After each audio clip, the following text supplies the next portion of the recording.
All right, we're back for another episode of the Rehashables. This time we are talking about one battle after another, the new Paul Thomas Anderson movie. Pumped to have seen this one. Came out a week and a half ago, and we get so much to talk about. So, pal, you ready to roll?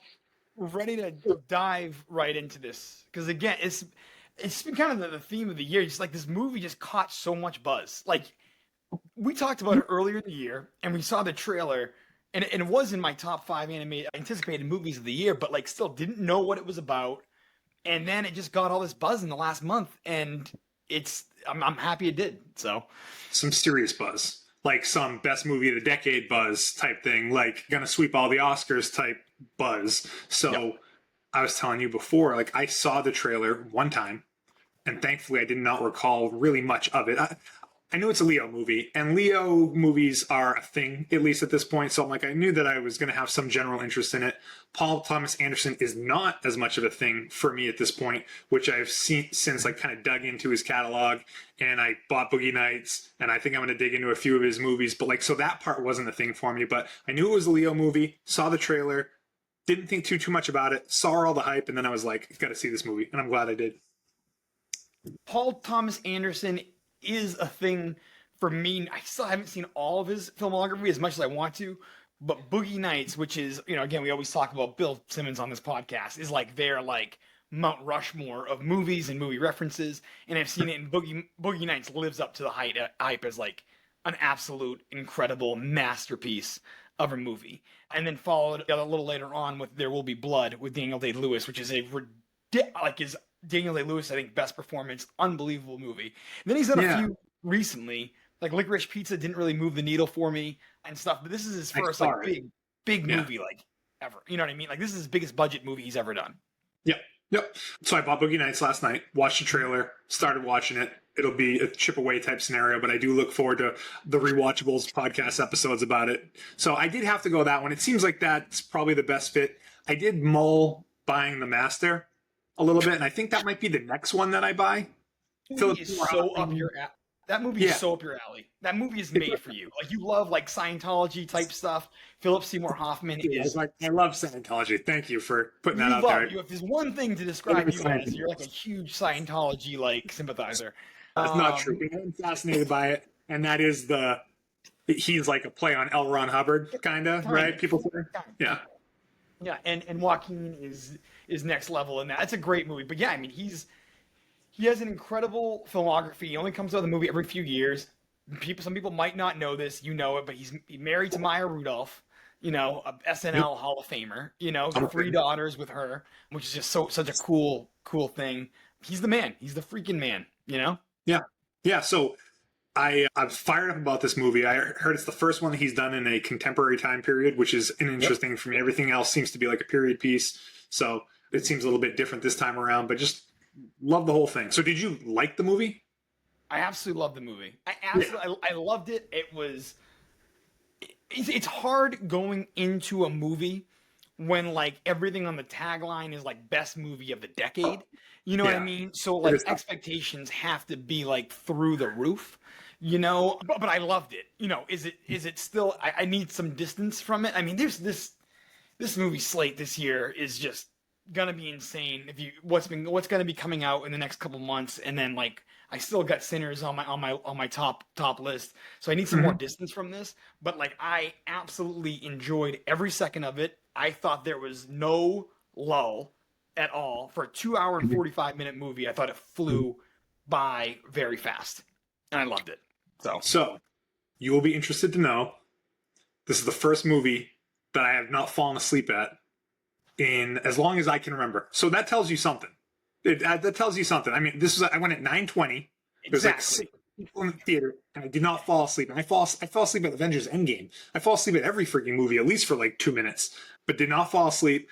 It felt like an hour and 45 minutes. And that's what you hear. Like I've listened to a handful of podcasts, read a bunch of stuff about it between now and then. That's the feedback that everyone says for a 2-hour and 40-minute movie that it went by in like 2 seconds. Loved it. It flew. It was just so. It was paced perfectly. It was paced perfectly. It was casted perfectly. It's really interesting because you went into this blind, literally not knowing the plot. Didn't even know what it was about. Did you even know Sean Penn was in this movie? Only because I heard how good his performance was in some of what I absorbed on social media between when it came out and but going into it, no. The only image I had of it in my head was just like a disheveled type looking Leo, and like definitely not like Wolf of Wall Street Leo, but more like Killers of the Flower Moon Leo, where it just kind of looks a little bit messy, a little bit sloppy. I knew there was like guns, I knew there was some explosions, but I did not know who else was in it, and I didn't know the plot of the movie. So that look, it's so interesting for Leo just to talk about kind of his career a little bit. Is how he's been playing this kind of like, not like buffoon, but definitely like not like good looking, suave, like awesome, I'm the man Leo, like Wolf of Wall Street Leo. You know what I mean? I do think his look, again, we talked about at Weapons with Aunt Gladys's like popular Halloween costume. I think at like parties, I think Leo's character will be like a popular Halloween costume with like the hat, the glasses, the robe, and the mustache. I think that would be a popular Halloween costume. But it's interesting. It's like interesting that these are the roles. His big thing is he just works with directors that he like knows are freaking dynamite. Scorsese, Paul Thomas Anderson, James Cameron back in the day, to Quentin Tarantino. So that's like his thing. You know what I mean? But it's just and just to kind of like in other movies he's done, Don't Look Up and Wolf of Wall Street. He's hilarious. He's like very funny. He's very like his comedic timing. You don't think of him as a comedy actor, but like he's done some very funny things. Yep.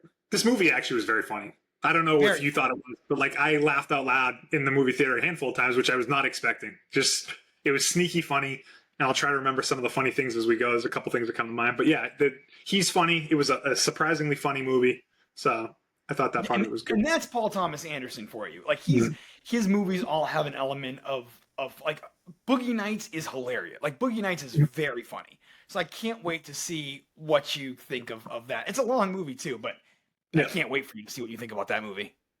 Yep. So the whole like best movie of the decade thing, like you said before we move on, is like that we'll have to figure that out in time. But I definitely felt the hype, and I thought it lived up to the hype, at least my expectations of it. I'm more of a genre movie kind of guy, so this is different, but like I definitely loved it for that. Where it would fall on my all-time rankings or rankings even for the year, we'll see. Maybe that's a discussion for us at the end of the year, but definitely thought it was great. Highly recommend it. There's some big ones coming up. You know what I mean? We got the one on my list, Begonia, which is Emma Stone, Jesse Plemons movie is going to be big. That Marty Supreme, the Tim Chalamet movie. I want to see The Smashing Machine with The Rock. There's a movie with Robert Pattinson and Jennifer Lawrence that's getting all kinds of buzz right now. So this award season, I think this is going to be, I'm just predicting it's going to be the strongest year for movies in a long time. I think the selection is going to be insane. So yeah, man. Love it. I'm happy we got to see it. I'm happy we're doing a pod about it. Me too. So do you want to dig into our awards and see where the conversation goes from here? Yeah, let's dive right in. All right, love this. Love digging into the awards. So, okay, first award. Hill Valley Clock Tower Award for the best scene or sequence in the movie. And we're going to start with some honorable mentions. I presume you have some honorable mentions, and then get to our winner. Did you want to start? Do you want me to start? What do you want to do?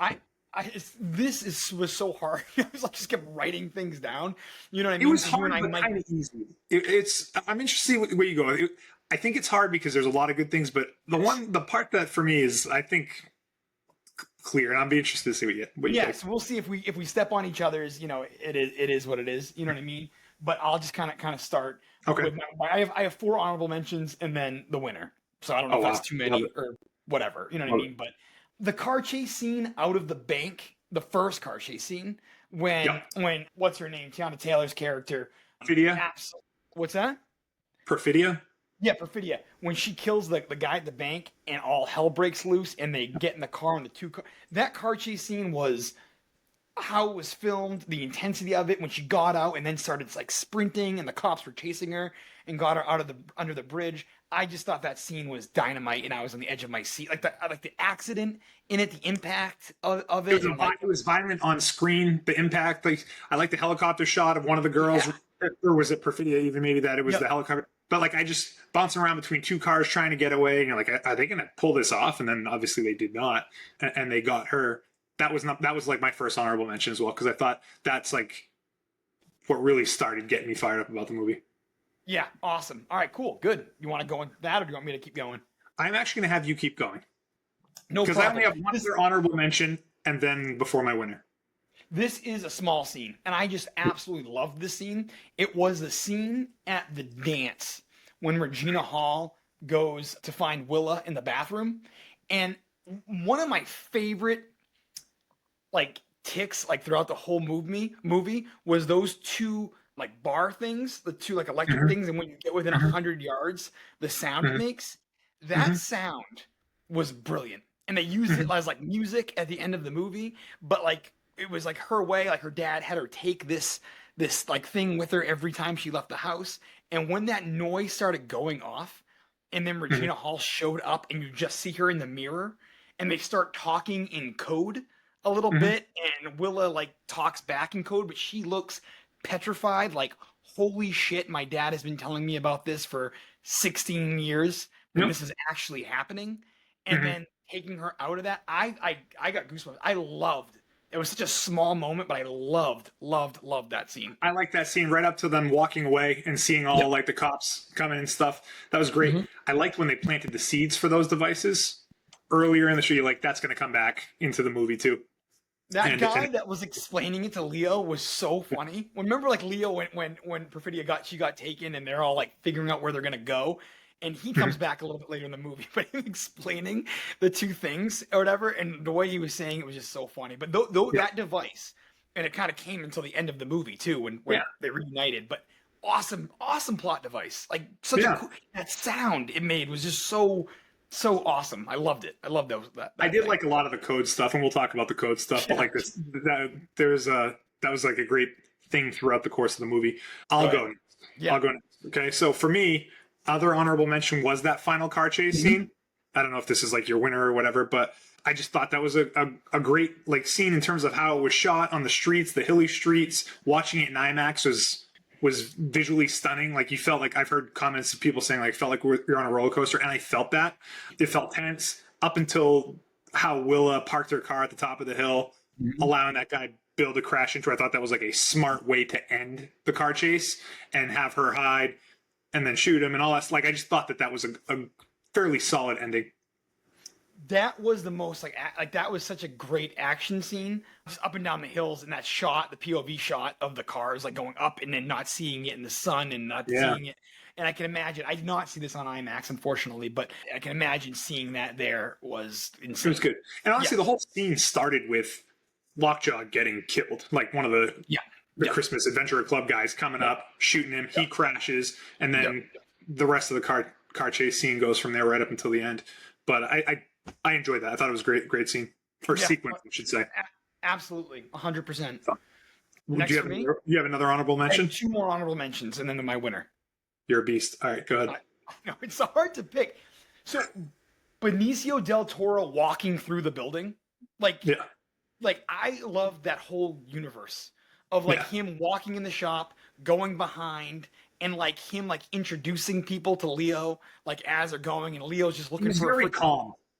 He was the very entire calm time. through that whole. Yeah, Ocean waves, yeah. ocean waves, my friend, ocean waves, and Leo just freaking all he wants is to charge his damn phone, and he just keeps looking and like plugs it in for a second, and then moves on to the next location, and I just love that whole universe of like even with Benicio del Toro like driving through the chaos and the guy on the skateboard like holding on and they Yeah. knew each other and they like go to the rendezvous whatever the point was, and I just they were so prepared for what was happening, and I just Mhm. really liked the whole sequence of that Yeah. that stuff. So So I will say that I feel like I'm cheating on this because like my winner of this award is the whole sequence from basically when they raid mhm, Bob's place. mhm. He goes in the tunnel all the way through him meeting up with Sensei, going through this building, them running on the rooftops to the point that like he basically jumps out of the car. So it's like a 45-minute sequence that like I just love. But like that whole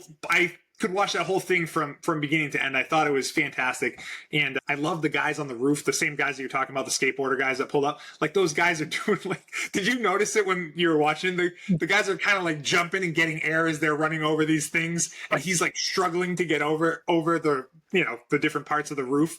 This is Bob until he eventually like falls off. It's like what? what just happened? It totally caught me off guard, but those guys were so smooth on the roof, and he struggled, and then of course he falls off. So that's my winner. The roof scene specifically is my winner. The way that it came, like they were running through, and the like revolution, everything that's kind of happening underneath was just absolutely insane. That was my favorite part. I will say I lost you for like 10 seconds right there, so I don't know what happened. But all right, I'll pick it right back up. So what you said about the roof scene was my winner. The roof scene was him running, not even the comedic stuff of it all, but the actual like the fire underneath and the chaos like on the way the streets were lit. It was just beautiful. It was like absolutely beautifully shot. And like you said, the silhouettes of like the guys jumping and like the parkour style that they're doing, and Bob just like slowly climbing up a ladder like we would do. And then them jumping 10 feet to another roof. Like I couldn't make it 10. There's no way in hell I would make it. He just fell on a tree and then landed and then gets captured. And you could tell he like broke ribs. He should be paralyzed from that fall. Like that was a legit fall, and it was funny because those skateboarder dudes, they like acknowledged that fall to say afterwards, like we were running, and the next thing you know, we fell 40 feet off the roof, and I don't know how he got out from that, but then he got arrested. But even then, the scene continued in its awesomeness from there because he got arrested, but then you see how like the people at the hospital, the nurse, they got him out. You know, it just seemed like Sensei was part of this whole community, like they refer to as a sanctuary city. Like everyone was ready to help him get away and escape. It was a great sequence. It was like, again, it was very long. 100%. So that's my winner too. I love that sequence. I thought that was the big like apex of the movie. I thought it was incredible. My only other honorable mention was the paternity test scene. I thought that was edge of my seat. Like what is happening? And then we can maybe dive into Sean Penn a little bit, you know, but that whole scene, and I still save him for later, but I did think that scene was good. On one of the podcasts I listened to, they were like, he managed to make the paternity test scene like be interesting enough that we would talk about it. The way it was shot, it was tense, but like the way they focused on the spinning of the machine and just kind of taking samples. I mean, I thought it was a pretty good scene as well. He's obviously a very smart guy. You know what I mean? For whatever he is, he's obviously like he's an intelligent guy. But just Chase Infinity, we did not watch what's that show that she was in with Jake Gyllenhaal. Presumed Innocent? I think she was in that. Presumed Innocent, yep. Yeah, honestly, I you don't remember her? I mean, I watched Presumed Innocent. We thought it was great, but like she didn't strike me. Like here we are, probably 8 months since I've seen that show, and I don't think back to like her performances being anything crazy. But yeah, I do remember she was in it. But for her to stand up against like Leonardo DiCaprio and Sean Penn in this movie, she was excellent. And even her just being tied to the chair and doing the paternity test things, like what she was saying, I thought that scene was just dynamite. So that was my other honorable mention. But my I will say, she let out this scream after she shot that guy Bill. Jeez, and it felt so right. I was just like, what a great like thing that just really like stuck with me. Like you could tell the emotion. Like she just freaking shot someone and she let out this like shriek, and she obviously had a really good performance. I know exactly what you're talking about. And then when her dad comes and like doesn't like know what to do and is like talking in code, and I was scared for a second there, but she was phenomenal in this movie. Yeah. So anyway. So we're on the same page about the winner-ish. Mine obviously encompasses like half of your honorable mentions, I feel like, but I definitely enjoyed that scene. So for me, easy winner, but definitely a lot of scenes to pick from. There's probably more that we didn't even discuss. It seemed like every couple minutes there was just a great scene or sequence. I think like I said, your winner kind of covered a lot of them, because even like Leo, like in the tunnel, like getting out of his house, when like the gas like getting him at the end and he's like coughing, and like even that scene was incredible. It felt a little Shawshank Redemption to me. It did. It did in that moment. But anyways, a lot of good stuff. Just fun conversation. Anyways, next award, Bill Pullman Independence Day Speech Award for the best one-liner or speech in the movie. And I'll be interested to hear what you think. What do you think? So I mean, there was only two. Again, there wasn't. Maybe you have one, and I tried to like recall and like listen. I don't remember like a long like speech or monologue. The dialogue is so fast and witty. There's just two things that stood out was when, like, my honorable mention or whatever, when Benicio del Toro Sensei is driving with Leo in the car and he's gonna have Leo jump out or whatever, and he's like, no fear, my friend, just like Tom fucking Cruise or whatever. I thought that was great, just because it's funny to throw Tom Cruise's name in this movie. Like, I mean, who's a bigger star, Leo or Tom Cruise?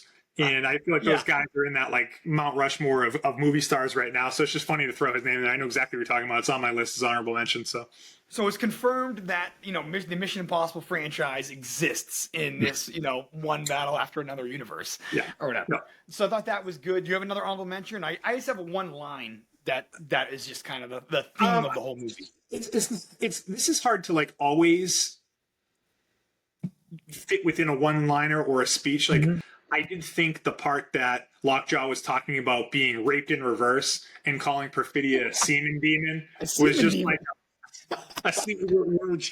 just funny. Just listening to him talk about that I thought it was like a funny, memorable little speech dialogue section of the movie.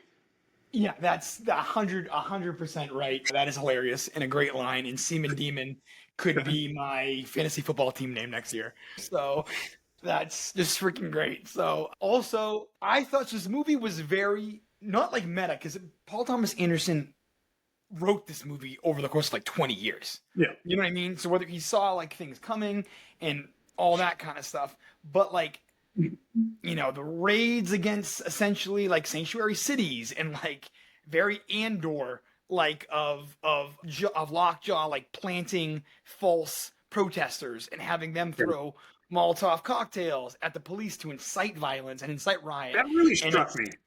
It's like, and it's so common with the world we live in right now, where it's like we don't know what the difference is between up and down and left and right and what's right and what's wrong and what's being told. And it's just like that really hit home to me while watching this movie. And then like Leo said this line, and he said, freedom is a funny thing, isn't it? When you have it, you don't appreciate it. And when you miss it, it's gone, and that was kind of the theme of the whole movie. These were revolutionaries, the revolutionary French 75 is what they were called. They were obviously extremists and domestic. You could be considered domestic terrorists. I mean, considering Tiana Taylor's character killed a police officer out of no one. You know what I mean? They do great things. So I just thought that was a very interesting part. Yeah, the whole idea of planting someone to ignite the riot, the guy that just like, you have a cop car that pulls up, a guy comes out that looks like a protester, throws the freaking Molotov cocktail, and then next thing you know, everything escalates from there. It's like, man, that stuff freaking has been happening for 100 years. It makes it really hard to believe what any narrative that you see on TV is. You really could believe whatever you want at this point. It's so true. So that was scary. I just really loved how they filmed that stuff, like just the way the fire and it was in the dark, but there was like always like siren lights around, and it was so good. So that was my one line that kind of, I think, really defined the movie. So yours is way deeper than mine. Mine was more of a funny part of things, but like the whole password sequence, when he was on the phone with Sensei, he was asking him for the password, and he just didn't remember the password. And the guy was like, I need the password and all that stuff. And somehow he gets the guy back on the line, and his buddy asks his old buddy, he's like, what's the password? I'm not getting into details, but he's like Mexican hairless. And like he couldn't remember what everything, but like this thing was easy for him to remember. And it was just like, oh yeah, it's for Mexican hairless. Bob, you're going to know this one. Bob, you know this. You're going to know this one, Bob. So funny. So your fantasy football team's either going to be called Seaman Demon or Mexican Hairless. That is great. That is so good. And then a guy in their line's like, do you know this guy? This guy's a fucking legend. This guy, you know what I mean? And then he's like, apologize and mean it or whatever. It was just so funny. And then, and it does show like Bob was like a legend. Like whatever he did, you know what I mean? Like he revolutionary, dude. He was a revolutionary, Viva la Revolutionary or whatever. It was just, he's just freaking great. You know what I mean? I gotta tell you though, too. This doesn't fit anywhere else, and probably not here. But I did love it when Willa's friends picked her up, and he's like, "What's up, homie?" He kept calling him homie, and it was just Freaking ridiculous. Sounded so And dumb. that's been classic Leo lately. Like he's just Yeah. like that. That's hilarious. That is so funny and so hard to pull off. And Yeah. he's great. It's so good. It's so Yeah. funny. And the kids too. Like whoever like great casting on those kids. Like that the boy that answered was just so they were so perfectly casted for this. Yeah. Gen Z or whatever after Gen Z level generation that is that. So it's so funny. Love it. All right. So you ready for the next award? Yes. All right. So this will be interesting. We'll see where this goes. Jar Jar Binks Award, the award for the character, scene, or subplot you'd toss. We're talking about this before. I have nothing. I actually thought there was no real throwaway scenes. I thought every character was perfect. Usually there's a lot of similarities between this award and the next one, which we'll get to, and I do have a couple things there. But for this one, I just had nothing. Did you come up with anything? Or I got nothing. I got nothing to throw away. You know what I mean? Like I got nothing at all. We can just kind of go into the next one because there's definitely no character I would get rid of. There's some plots I would like to get a little bit more, what a little bit more info on. One of them is the nuns, like the sisterhood of the beaver or whatever, or like that. I would like to get a little bit more on their like what they've been up to and stuff, but I wouldn't cut it. I almost want more of it. You know what I mean? Which again, we'll kind of go in the next category. Well, I mean, there's a whole other award for things that deserve their own movie or spinoff, which maybe you could argue that could be it. But the next award is Rocky's Fighting on Christmas for No Money in Russia award, the award for plot holes or dumb decisions. So that the sister of the beaver doesn't necessarily apply there, but there might be some things that you have here. But again, no character, scene, or subplot for me to toss. So this is again something I want more of, and I just let's dive into the Christmas Adventurers Club because no. We're not doing that yet because I don't think that this applies to this award. Like something you want more of is not this award. I guess I just want more of their motive. That was my. Maybe that's a plot hole, but like if you wanted more of them, I would say that's a different award. Okay. Okay, so for this one, for me, it was just first off, awesome casting of like that guy is a bad guy like group. You know what I mean? Like 3 of the 5 people, whatever we've seen before. Man, definitely of like, they have that bad guy look. You know what I mean? Like the old guy in the wheelchair or whatever. Like he says, I want it to be clean enough to like. Who that is, right? Was that John Locke's dad? John Locke's dad. Yeah, as he John was Locke's dad. Freaking 20 years ago and Lost, and I mean I didn't even know how much acting he was really doing in that scene. I was gonna say how much makeup is in that scene. It might literally. Yeah, he's a classic bad guy or whatever. Great bad guy. So my whole thing was, I guess, not like. I do want more of them. I just wanted to know more of what they controlled. So maybe it's not quite this Rocky fighting in Russia thing, but that was kind of what I have a conversation about them. I think I just want to save them for a different category because. What do you have? I have some thoughts. So 2 things, right? Perfidia is a rat. She goes into witness protection. And then she just freaking walks away from witness protection and walks right into Mexico. Like, this isn't 1960s Mexico. This is 15 years ago. I mean, this isn't 1950s U.S. Mexico. Like, shit, it's freaking. She walked away back in 2010. Like, you still got to freaking have an ID to cross the border. You're witness protection. Like, presumably people are staking out your place. You don't just freaking peace out and then Lockjaw shows up and you're gone. So. Trust me, these are not huge plot holes, but I just thought... That's a great point. It's an awesome point. And then she ended up, I believe, she didn't stay in Mexico. Didn't she end up in like an island? Didn't she send... I thought she ended up in Cuba or something like that. I thought at the end of it. Yeah. I just remember her walking into it had Mexico on the sign, but we never saw her again after that part. Right? No. Yeah. Only the voiceover. Yeah, which I thought for sure we would see her again. That's fine. I mean, probably works out for the best that way. But anyways, I thought that was strange. Other thing, though, they had was just how this group of revolutionaries was not caught after what happened in the very, very beginning of the movie. Like where they had freaking Lockjaw tied up. They had all those people tied up, and it's not like their faces were covered. Like how do they not freaking? It takes her going to the bank and shooting a guy for 1 million cops to come get her. Like you would have thought it would have been like the biggest hunt ever to freaking get her after what happened at the beginning of the movie. So I was surprised they just weren't caught after that. But what is interesting, and I guess kind of maybe like a little plot hole, is Lockjaw did know. He did know where she was. He was watching her. Yeah, you know what true. I mean? He found her and was watching her, and even got her in that building in the bathroom when she was putting a bomb up there. And he goes, "I don't care if you blow this place up." You know what I mean? But kind of just but kind of held it against her, and they ended up like hooking up and that kind of stuff. So did she? Maybe a plot hole. Did Perfidia, did she like hooking up with Lockjaw? Was it like a thing, or did she do it? I think she had power over him. You know, she was definitely like a power hungry person, and I felt like she had some level of control over him. You know, did you know right off the bat that Willow was Lockjaw's? Yes, from that cut. 100%, because they cut from the scene together. I guess another plot hole is how is freaking Willa not deaf after she firing that freaking machine gun right by her? Because in that scene, you know, Perfidia and Lockjaw are hooking up, and then all of a sudden she's firing a freaking machine gun when she's like 9 months pregnant, you know. And getting shit-faced. Yeah, true. She's getting so drunk, and Bob is like, it's like she doesn't even know she's pregnant. You know what I mean? Yeah. And that stuff. I just don't think it's good to be firing a machine gun like that next to your freaking baby's belly at that point. It can't be good. So you're right. Those are all kind of like small little plot it's holes. more joke type things. I mean, none of that I would hold against the movie, not even a bit. But if we're just kind of pointing out some funny things, then I guess they're worth mentioning. I thought that was a good point. Also, Leo's car at the end, the one that was like he picked up. How could it keep up with the other two cars? That car was falling apart. That car was. Anytime someone wires a car in a movie, I think it's like bullshit. Like that's bullshit, dude. All right, come on. There's no way.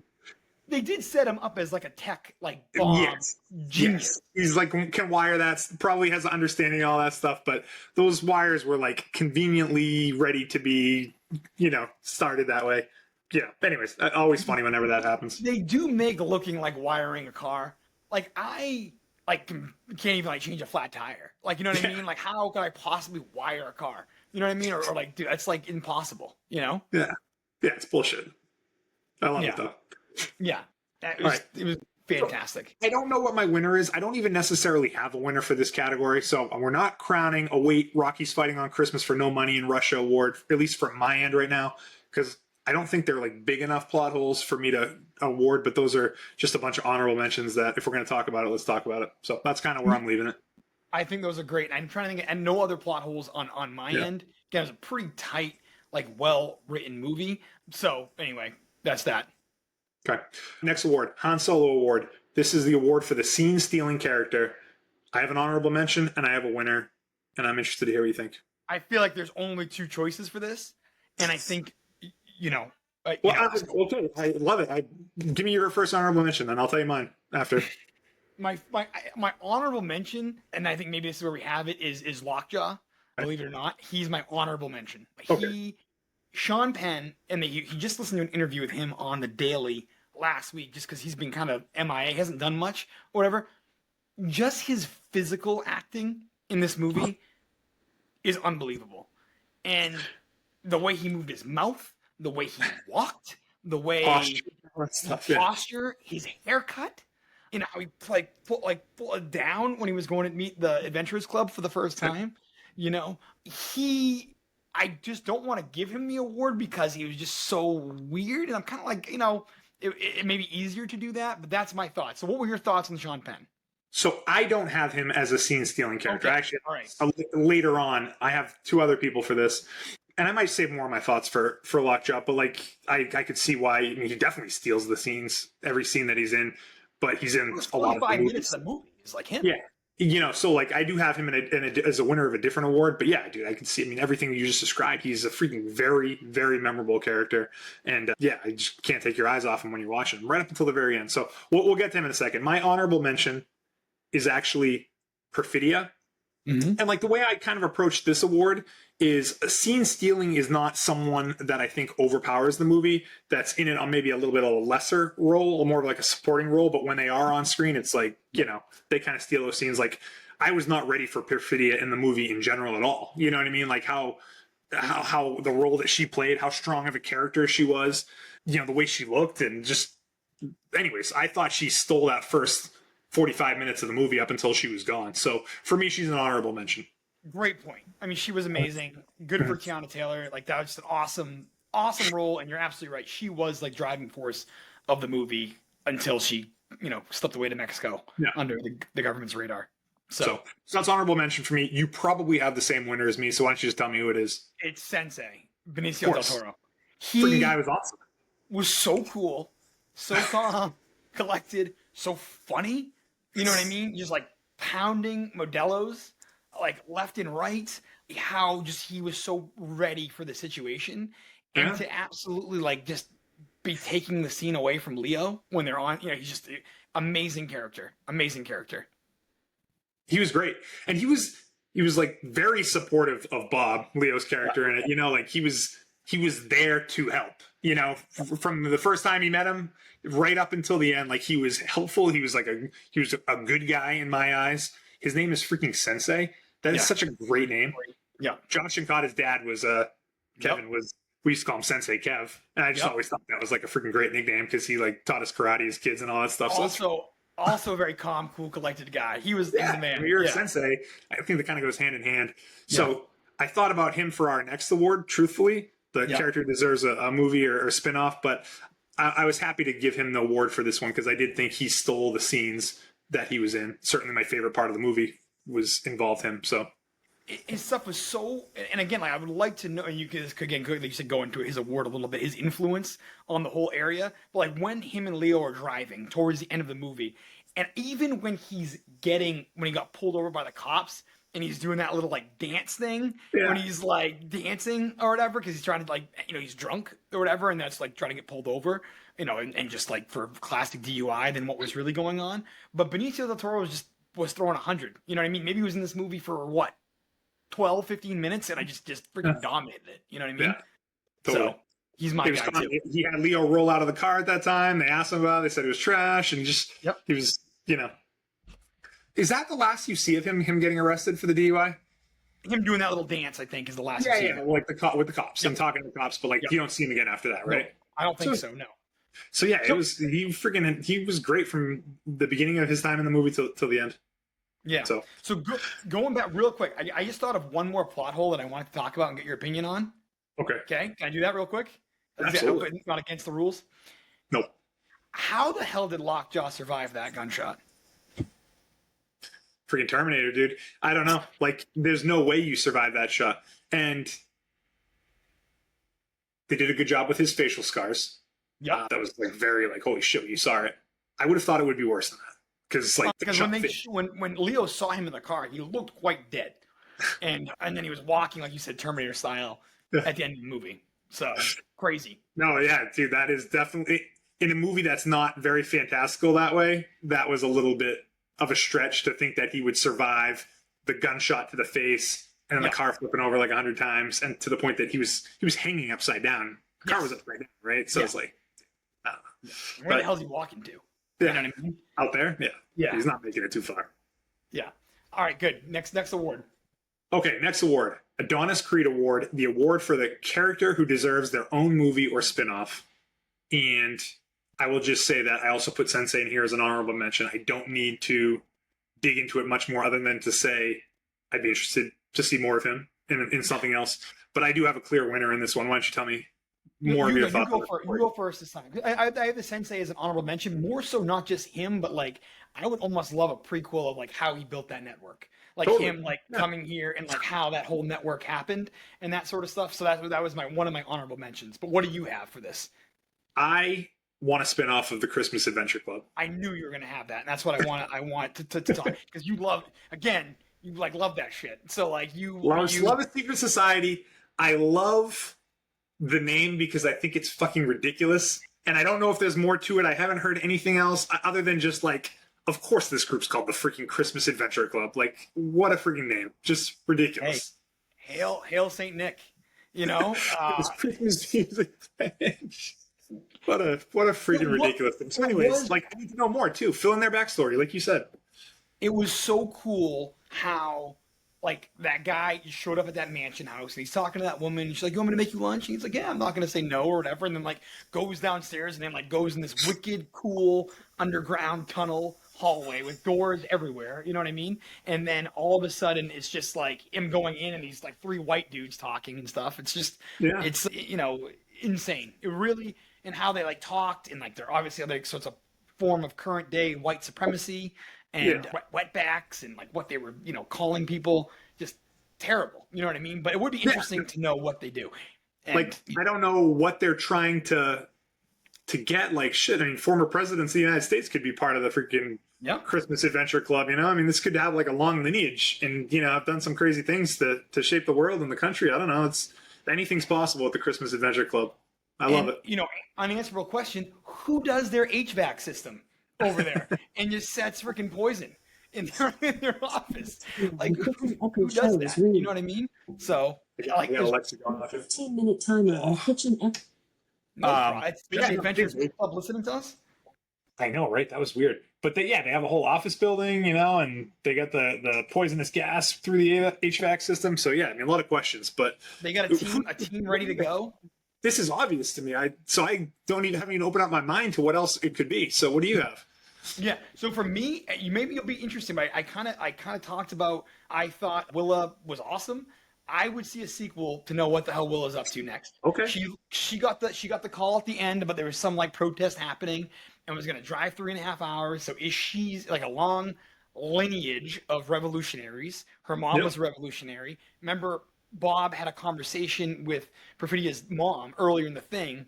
Remember that? She's like, "Are you ready? Are you able to handle my daughter?" Or she comes Yeah. from a long line of revolutionaries and that sort of stuff. But what's next? I would see that. I really thought she was awesome. I thought she did a dynamite job, and I thought I would be like, all right, what's next for her, and what path does she go down? So It's a good one, dude. They definitely left that open ended, and she obviously has a future as a revolutionary. There's no doubt about that. So good pick. all right, cool. Want to move on to the next one? Yep. The Jack Burton Award, Yeah. award for MVP of the movie. So I have a couple things in my notes here. I mean, there's a clear winner for me, but I Me do have too. some like, thoughts on the honorable mentions. Do you want me to just share something? Go ahead, and I can bounce off of it. So one that's odd is the music for me. I thought the music was great. The score throughout the whole movie, throughout like everything, just car chase, just the normal aspects of the movie. I thought that really stuck with me in the moment. I was really feeling it. So not that Great that's going to win it pick for me, but it's worth mentioning. Yep. What else? I guess another honorable mention. Honestly, I'd be interested to see where you stand on this. But like for me, like Leo is an honorable mention. He's not my MVP of the movie. Me too. And it's funny because like all the things like of his all the performances, he's probably in the top 5, but maybe like 5 or 4. You know what I mean? Like he's Leo. He's a movie star. You know what I mean? And it is interesting. But I have him as an honorable mention too. Yeah, he did exactly what he needed to do in his role, but there were just some great other performances there. So yeah, it's not. I thought he was awesome, but like when I walk away from the movie, like Leo isn't necessarily the thing that's on my mind as I think about one battle after another. So so for that reason, I picked him as a honorable mention. So question about Leo though.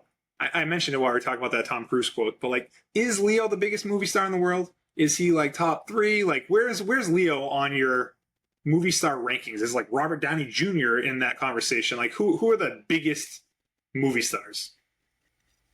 Leo, I think, is number 1. I really think Leo is number 1. I'm trying to think of another actor. You know what I mean? Actor. The hottest one right now is obviously Chalamet. You know what I mean? I think he has. No, but not the same conversation. No, I agree with you. I do think he's the hottest one. Like, but I don't think. I'm talking like when someone's like, just throws the word movie star out there, like what comes to mind? Leo, you know what I mean? I think Leo comes to mind. I think Tom Cruise is an action star. Yeah. But movie star, I think it's two different things. I think like movie star is Leo. Like old Hollywood, like doesn't do interview, doesn't like really, you don't really know much about his personal life and stuff. I think Leo is number 1. I mean, Will Smith was that before he slapped Chris Rock. So far down. So for me, it's like I don't want to say Leo because of recency bias, but it probably is. But like Tom Cruise it's almost like a 1A, 1B thing for me because they are different kind of movie stars. Because again, Tom Cruise is an action star, but like he does seem to me as like the quintessential movie star at the same time, but just in a different approach. Then you got guys like Matt Damon kind of comes to mind, Brad Pitt comes to mind, Yes, and then yeah. again maybe on like a different level like Robert Downey Jr. Again, like a way different, like maybe down the line, but like he's a freaking movie star too, like in terms of like personality and bigger than life. But it probably is like Leo 1A and Tom Cruise 1B. So I am going to throw out 1C. And I don't know, maybe you'll disagree. But I think as far as movie star goes, like name, Denzel is up there too. ooh, that is a good one. Denzel is up there. So he's got to be in the conversation because it's Denzel freaking Washington. You know what I mean? And he's been in his 60s or whatever now. He's been around forever. He's still like the man. You know what I mean? So I would almost put Denzel ahead of Tom Cruise. Again, Tom Cruise is great, but like Tom Cruise plays the same guy in every movie in the last 20 years. I need Tom Cruise to get back with Paul Thomas Anderson or something like that and make like Magnolia or like a Jerry Maguire type movie, a Vanilla Sky type movie, because Tom Cruise for the last 20 years, no matter what you say, Ethan Hunt plays Ethan Hunt either in Mission Impossible movies or, you know, you have Top Gun too, but that's like action stuff. It's just like he doesn't have acting like Leo does, you know? Yeah. It's a good conversation, but Leo's definitely like, he's definitely like the guy. So you'd agree him and Denzel. You think Denzel would be? I'm not ready to say Denzel's in the same category as Leo, but I do see why you would throw him in the conversation. Because, I mean, Denzel, I feel like Denzel's made some... Like, Gladiator 2 is not something that, like... Leo he was amazing in it, but the movie was... Yeah, and I still haven't seen it, but, like, it's just, like, kind of like a shitty sequel. You know, maybe he's the best part of it. And I feel like Denzel, I don't want to say he's made, like, direct-to-streaming type movies, but I feel like he's made some, like, misses, you know... Where like Leo, every time Leo makes a movie is like it is a big deal. You know, Did you see the new Leo movie? I could see saying like, did you see the new Leo movie? More than saying like, did you see the new Denzel movie? Although Denzel is a legend, you know. So, anyways, fun convo. So, is your MVP of this movie Sean Penn? My MVP of the movie? No, my MVP of the movie is Paul Thomas Anderson. Oh, all right. Wow. Okay, mine was Sean Penn. Like I think he and Lockjaw is the thing that I walk away with that movie being like, holy shit, you know. Okay, so let's have that conversation. All right, Sean Penn hasn't been anything in a while. He's an Academy Award winner. Did you ever see Mystic River? Nope, I don't even know what you're talking about. So. Okay, Mystic River won an Academy Award for that movie. One of the most famous scenes ever. Like, is that my daughter or whatever? If anyone has seen it, it's he's insane in that movie. He's obviously been around forever. Part of like the Brat Pack. He was in the new Charlie Sheen documentary that just came out because he has a lot of stories with Charlie Sheen. I think he was married to or at least dated Madonna. Interviewed El Chapo or whatever, like the famous. That was a big thing. Incredible in this movie, captivating. I just wonder. This is maybe it's a hot take. Was it too over the top? Was it too much? You know, that's why I gave it to Benicio del Toro because I thought his thing was harder. What do you think? So he won the movie for you for why? Yeah, I mean because everything you said when you considered him a scene stealing character. Like the reason I don't picture him as a scene stealing character is because again those people had smaller roles where I thought Lockjaw had as big of a role as anyone else in this movie from beginning to end. So like he was one of the main characters in the movie, and I thought his performance was really good. You know, just everything about him that you already mentioned in terms of like his appearance, the way he talked, the way he looked, he was menacing. You know, every time he was on screen, he can't look away. When I walked away from the movie, like that's what I thought of. You know what I mean? His scenes, how like fucking messed up a lot of them were. How he just like he wanted the approval of the Christmas Adventurers Club, and he seemed a little bit unsure of himself in certain ways too. And just so it's like as menacing and like how bad he can be in certain situations. Like he wasn't infallible. He obviously like got shot and ultimately died in the end of the movie. So, but I thought it was a great character, and for me, he was the MVP. And I can see why you pick Paul Thomas Anderson, but so do you think real quick on him though? So I mean, neither him or both. It's either going to be him or Benicio nominated. So you think it's going to be Sean Penn nominated for Best Supporting Actor for the Academy Awards? I do. Okay. I do. If I was going to pick, and I see why you would throw him as a supporting character actor because like you have to, right? Because Leo's in the movie and he's Yes, like the main yes. protagonist. So it's like, but I mean, dude, was his screen time that much different than Leo's? Yeah, but that's like one of those things. You know it's going to be supporting. I mean, I almost look at them as like co-stars, and I definitely think he was in the movie a lot more than Benicio del Toro was, and a bigger character and a bigger impact on the movie. So as much as I love Sensei, I mean, I told you I freaking thought he was a great character. I do think a lot. If I had to give it to one of the two, that's who I would pick. So it sounds like you might feel differently, which is fine. So no, I don't know. I'm curious. It's only have five nominees. I'm telling you, it's going to be really, really packed categories because there's some movies coming out. I don't know if Plemons will be supporting or main, but Adam Sandler is getting a lot of buzz in the new like George Clooney movie, which the trailer just came out for, which looks ridiculously good. Yeah. We still got it's the kid, the guitar player in Sinners is Jeremy. They're talking about Jeremy Irons being supporting. So it's gonna be tough, but good. I picked Paul Thomas Anderson because it's like a reminder of like he always like writes and directs his own movies. You know what I mean? Which is a huge skill set, in its own. It was his biggest budget and what he did, and he's like, hey guys, I'm back. He's been making movies for 30 years and crushing it. So, I wouldn't be surprised if he's now the front runner for best director. So I think he's the one that kind of won the movie for me as director. Did you know that this movie is based on something? No, because I know we wrote it 20 years ago. So what's it based off of? So One Battle After Another is based on a 1990 novel called Vineland by Thomas Pynchon. Okay. So this is a loose adaptation of that book. So, okay. I don't know if that changed anything for you, but like characters are like from the book. Like I was listening to a podcast and they're saying Perfidia did the same thing in the movie that she did in the book. Okay. But it is based off something. So he's still the credited writer for the screenplay. Yeah, for sure. I mean, obviously I had to adapt it, but it wasn't like, just so you know, it wasn't like his brainchild of a concept from beginning to end. So that's mine. Awesome. Love it. All right, next thing. Shawshank Redemption Award. Will this movie matter in 10 years? I think that's an easy yes. It seems like all of Paul Thomas Anderson's movies matter to some degree to people that are interested in films. So absolutely, it'll matter, and it'll depend again on come award season if it wins, but it will matter. It will matter. Yes. Yeah. So, and then leading to the rehash verdict, classic, cult favorite, or trash. I think it's an easy classic. I think it'll be a defining movie of 2025, and it'll be talked about in years in the future, and it's a pretty easy one. Absolutely. I completely agree with you there. So those last two are very, very easy. But any closing thoughts?